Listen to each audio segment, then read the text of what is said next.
Assalamualaikum warahmatullahi wabarakatuh. Saya Muhammad Fadil dari kelompok 8 dan Desi Oktaviani. Di sini kami akan membahas mengenai The Holy Quran Part 1.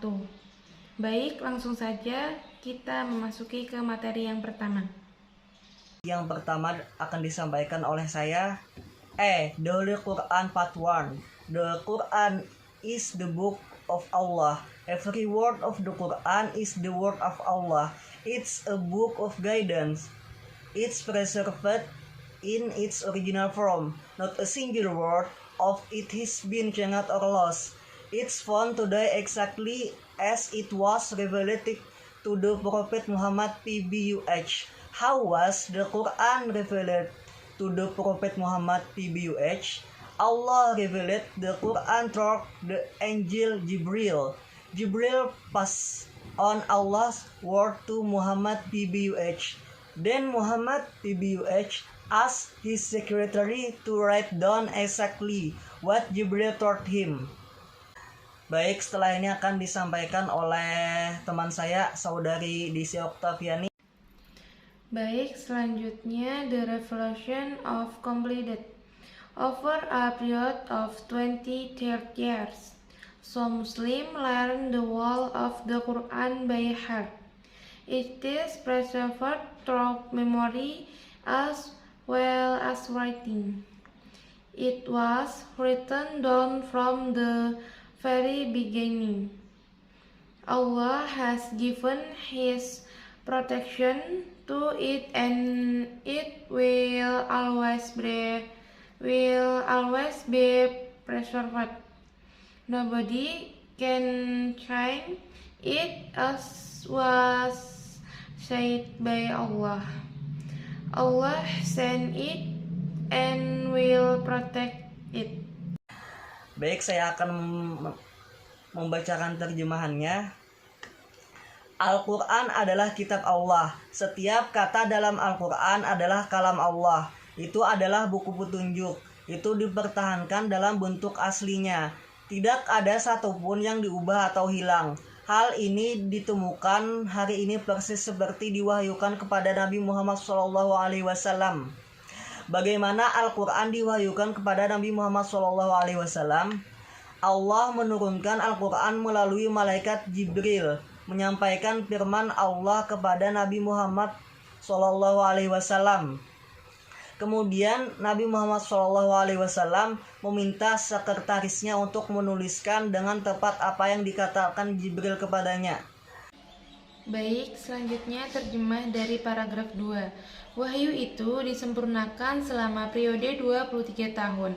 Beberapa muslim mempelajari seluruh Al-Quran dengan hati, dipertahankan melalui memori atau menghafal, serta ditulis.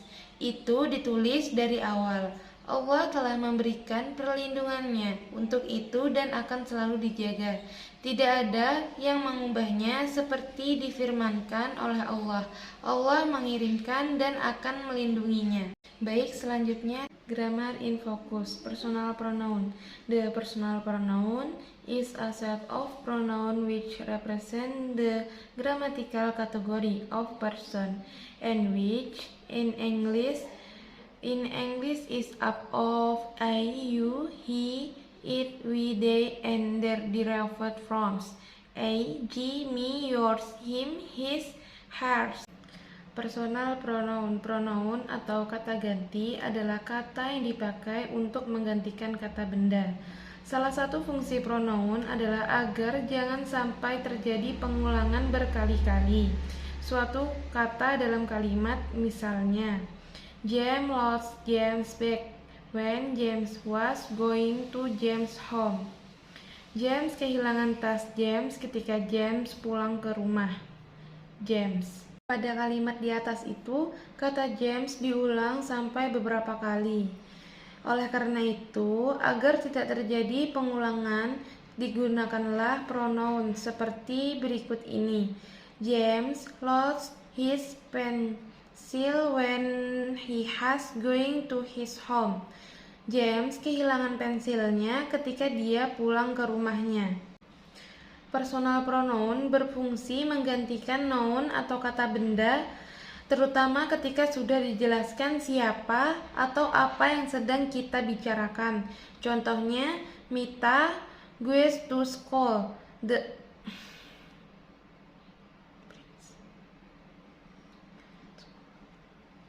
Contohnya, Mita goes to school. She brings her box. Kata si berfungsi menggantikan Mita, sehingga kita bisa menghindari pengulangan menyebutkan nama Mita dalam sebuah kalimat yang sudah jelas siapa si yang dimaksud. Menurut fungsinya dapat dibedakan menjadi dua golongan. Personal pronoun atau kata ganti orang. Personal pronoun atau kata ganti orang adalah kata ganti yang menunjukkan orang yang berbicara, orang yang diajak bicara, dan orang yang dibicarakan. Personal pronoun dibedakan menjadi dua bagian. Yang pertama, nominative case. Nominative case atau kasus subjektif adalah kata ganti orang yang berfungsi sebagai subjek dalam kalimat.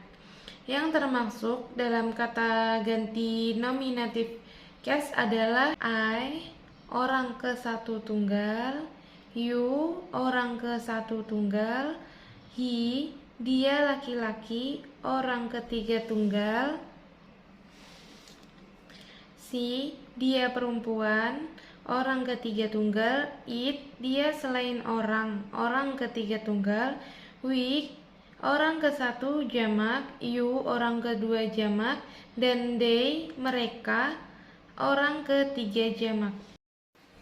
Nominative case ini harus berada sebelum verb, baik kata kerja to be maupun kata kerja biasa. Sebelum kata kerja to be, misalnya, she is teacher, dia seorang guru, you are lawyers, kalian adalah para pengacara. Sebelum kata kerja biasa, misalnya, she goes to school every day, dia pergi ke sekolah setiap hari. I give you a pen, saya memberimu sebuah pena. Yang kedua, objective case atau kasus objektif. Objective case adalah kata ganti orang yang berfungsi sebagai objek dalam kalimat.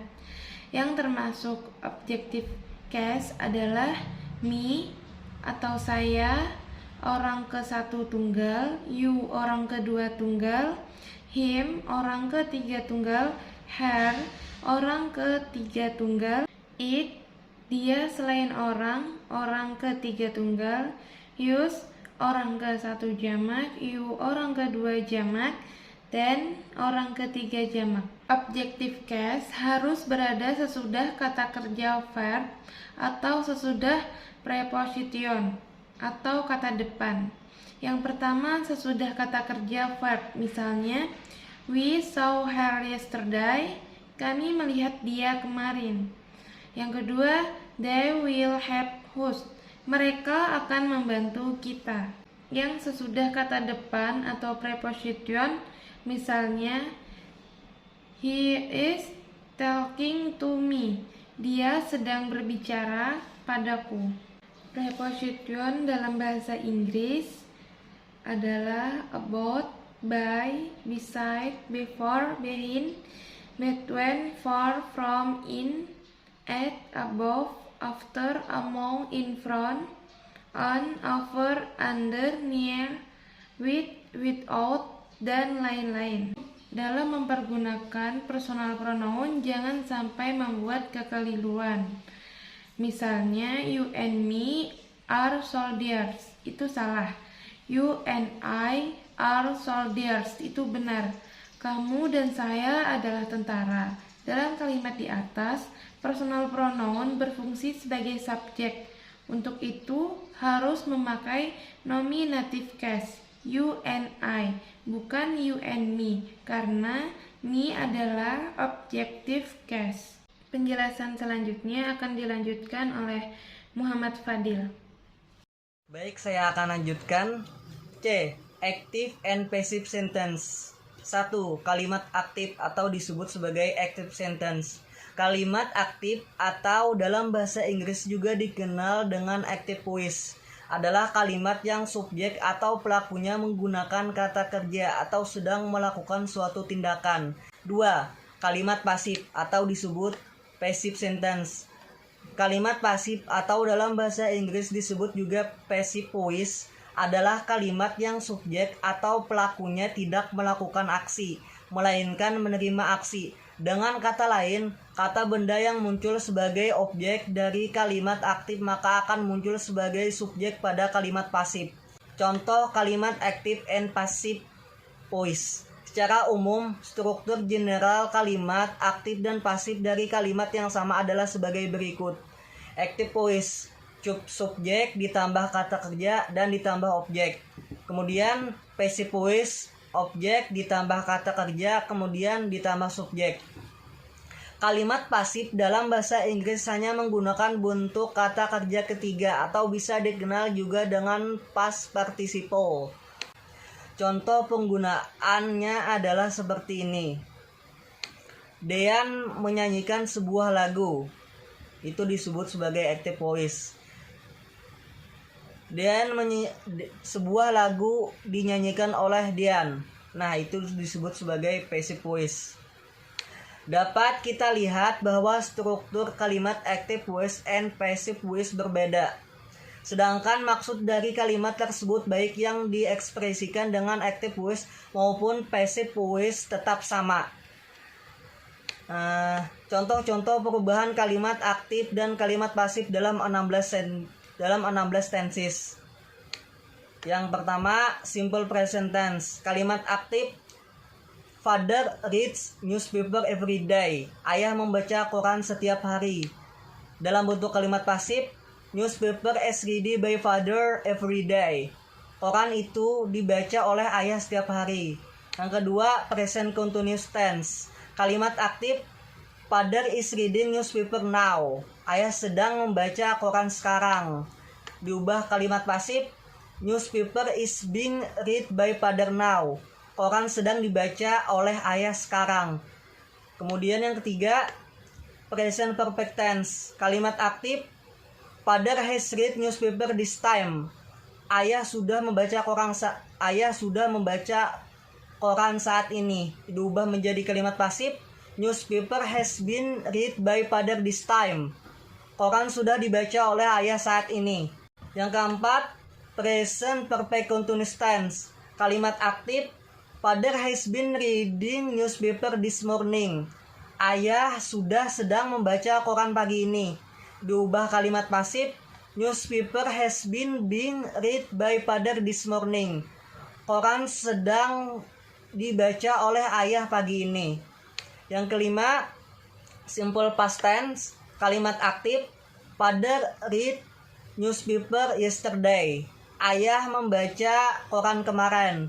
Dalam kalimat pasif, newspaper was read by father yesterday. Koran dibaca oleh ayah kemarin. Yang keenam, past continuous tense. Kalimat aktif, Father was reading newspaper when it rained yesterday. Ayah membaca koran ketika hujan kemarin. Diubah dalam bentuk kalimat pasif, newspaper was being read by father when it rained yesterday. Koran dibaca oleh ayah ketika hujan kemarin. Yang ketujuh, past perfect tense. Kalimat aktif, Father had read newspaper yesterday morning. Ayah sudah membaca koran kemarin pagi. Dalam kalimat pasif, newspaper had been read by father yesterday morning. Koran sudah dibaca oleh ayah kemarin pagi. 8. Past perfect continuous tense. Kalimat aktif, Father had been reading newspaper at 8 o'clock yesterday morning. Ayah sudah sedang membaca koran pada jam 8 pagi kemarin. Dalam kalimat pasif, newspaper had been being read by father at 8 o'clock yesterday morning. Koran sedang dibaca oleh ayah pada jam 8 pagi. Pada jam 8 kemarin pagi.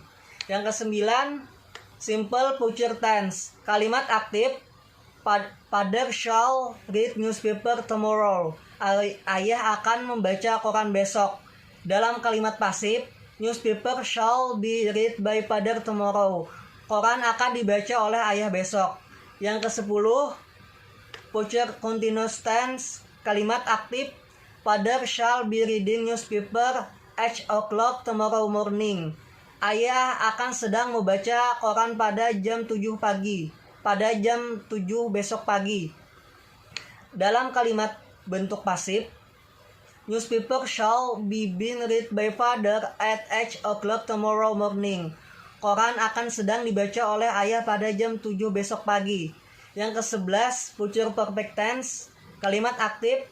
Father shall have read newspaper at 10 o'clock this morning. Ayah akan sudah membaca koran pada jam 10 pagi ini. Dalam bentuk kalimat pasif, newspaper shall have been read by father 10 o'clock this morning. Koran akan sudah dibaca oleh ayah pada jam 10 pagi ini. Yang ke-12, future perfect continuous tense, kalimat aktif. Father shall have been reading newspaper at 9 o'clock this morning. Ayah akan sudah sedang membaca koran pada jam 9 pagi ini. Dalam bentuk kalimat pasif, newspaper shall have been being read by father yesterday morning. Koran akan sudah sedang dibaca oleh ayah pada jam 9 pagi ini. Yang ke-13, simple past future tense, kalimat aktif. Father shall read newspaper when it rained yesterday. Ayah akan membaca koran ketika hujan kemarin. Kalimat pasif, newspaper shall be read by father yesterday morning. Koran akan dibaca oleh ayah ketika hujan kemarin. Yang ke-14, past future continuous tense, kalimat aktif. Father shall be reading news when my mother cooked in the kitchen yesterday. Ayah akan sedang membaca koran ketika ibuku memasak di dapur kemarin. Dalam bentuk kalimat pasif, newspaper shall be being read by father yesterday morning. Koran akan sedang dibaca oleh ayah ketika ibuku memasak di dapur kemarin. Yang ke-15, past future perfect tense, kalimat aktif. Father should have read newspaper when I went to school yesterday.